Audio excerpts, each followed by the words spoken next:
माननीय प्रधानमंत्री जी, उत्तर प्रदेश की राज्यपाल श्रीमती आनंदीबेन पटेल, मुख्यमंत्री श्रीमान योगी आदित्यनाथ जी, केंद्रीय रेल मंत्री भाई पीयूष गोयल जी, संसद में मेरे सभी सहयोगीगण, यूपी सरकार के मंत्रीगण, कार्यक्रम से जुड़े अन्य सभी वरिष्ठ महानुभाव, भाइयों और बहनों, आज का दिन भारतीय रेल के गौरवशाली अतीत को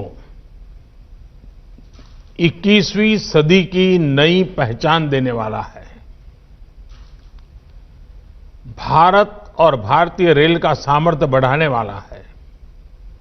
आज आजादी के बाद का सबसे बड़ा और आधुनिक रेल इंफ्रास्ट्रक्चर प्रोजेक्ट धरातल पर उतरते हम देख रहे हैं।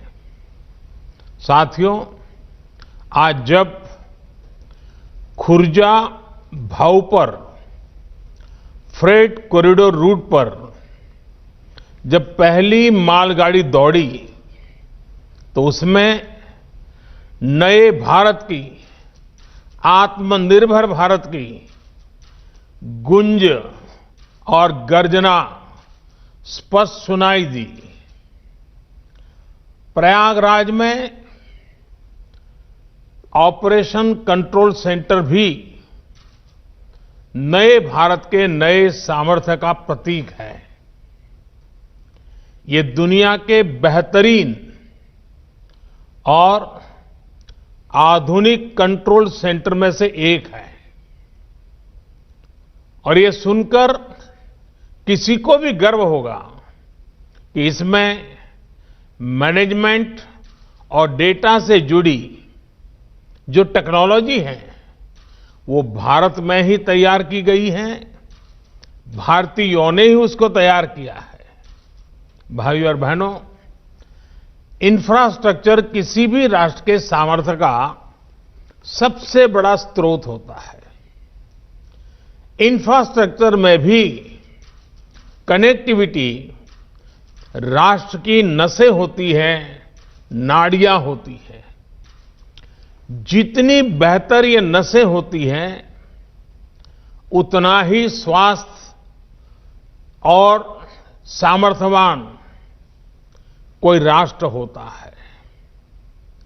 आज जब भारत दुनिया की बड़ी आर्थिक ताकत बनने के रास्ते पर की तरफ तेजी से आगे बढ़ रहा है, तब बेहतरीन कनेक्टिविटी देश की प्राथमिकता है।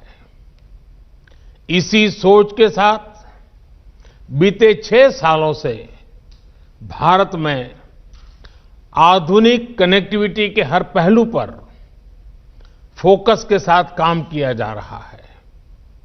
हाईवे हो, रेलवे हो, एयरवे हो, वाटरवे हो या फिर हाईवे, आर्थिक रफ्तार के लिए जरूरी इन पांचों पहियों को ताकत दी जा रही है, गति दी जा रही है।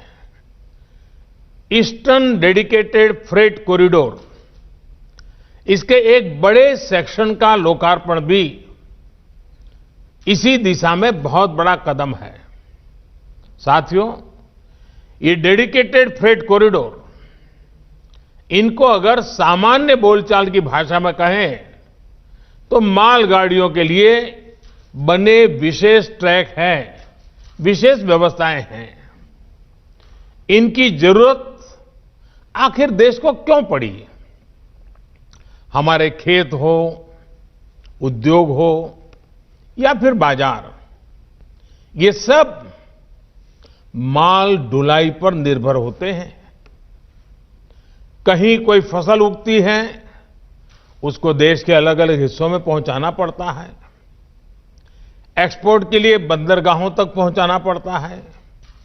उसी तरह उद्योगों के लिए कहीं से कच्चा माल समंदर के रास्ते से आता है।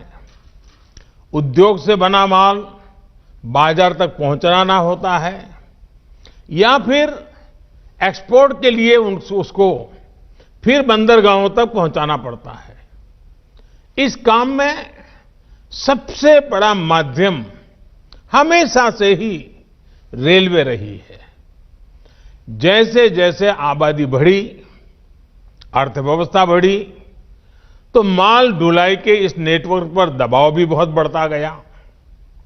समस्या ये थी कि हमारे यहां यात्रियों की ट्रेनें और मालगाड़ियां दोनों एक ही पटरी पर चलती हैं। मालगाड़ी की गति धीमी होती है। ऐसे में मालगाड़ियों को रास्ता देने के लिए यात्री ट्रेनों को स्टेशन पर रोका जाता है। इससे पैसेंजर ट्रेन भी समय पर नहीं पहुंच पाती है और मालगाड़ी भी लेट हो जाती है।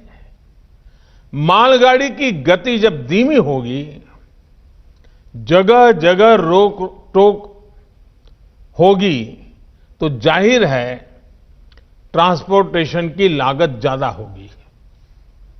इसका सीधा असर हमारे खेती, खनिज उत्पाद और औद्योगिक उत्पादों की कीमत पर पड़ता है। महंगे होने के कारण वो देश और विदेश के बाजारों में होने वाली स्पर्धा में टिक नहीं पाते हैं, हार जाते हैं। भाइयों और बहनों, इसी स्थिति को बदलने के लिए फ्रेट कॉरिडोर की योजना बनाई गई।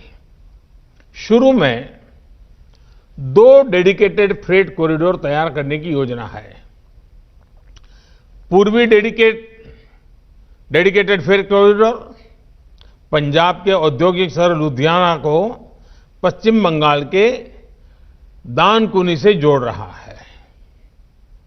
सैकड़ों किलोमीटर लंबे इस रूट में कोयला खाने हैं, थर्मल पावर प्लांट है, औद्योगिक शहर है। इनके लिए फीडर मार्ग भी बनाए जा रहे हैं।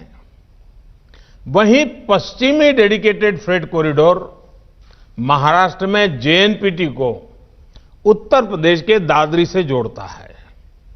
लगभग 1500 किलोमीटर के इस कॉरिडोर में गुजरात के मुंद्रा, कांडला, पीपावाव, दहेज और हजीरा के बड़े बंदरगाहों के लिए फीडर मार्ग होंगे।